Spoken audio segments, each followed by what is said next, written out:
বিসমিল্লাহির রহমানির রহিম। আসসালামু আলাইকুম। আপনার সন্তান ঠিকমতো রাতে ঘুমাচ্ছে তো? না হলে সাবধান হন। গবেষণায় দেখা গেছে নিয়মিত ঘুম না হলে শিশুর ব্রেইনের কোষ ধ্বংস হয়ে যেতে পারে, এমনকি তার মানসিক বিকাশ চিরতরে থেমে যেতে পারে।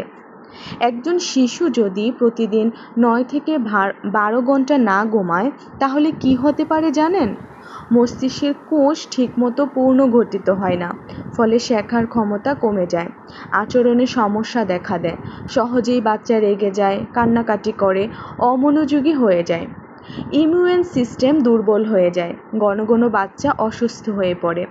বাচ্চার গ্রোথ হরমোন ঠিকমতো কাজ করে না, যার ফলে শিশুর উচ্চতা ও ওজন স্বাভাবিকভাবে বাড়ে না।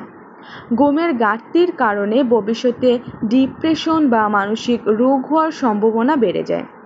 ভেবে দেখুন, শুধুমাত্র রাতে দেরি করে ঘুমানো বা স্ক্রিনে চোখ রেখে থাকা মানে মোবাইল দেখা আপনার শিশুর ভবিষ্যৎ ধ্বংস করে দিতে পারে। আপনার সন্তানের ঘুম ঠিক রাখুন, রাত 9টার মধ্যে বিছানায় পাঠান। মোবাইল থেকে দূরে রাখুন। ঘুমানোর আগে গল্প বলুন। মনে রাখবেন, ঘুম শুধু বিশ্রাম নয়, এটি শিশুর বুদ্ধি আর ভবিষ্যতের ভিত্তি। ভিডিওটি ভালো লাগলে শেয়ার করুন।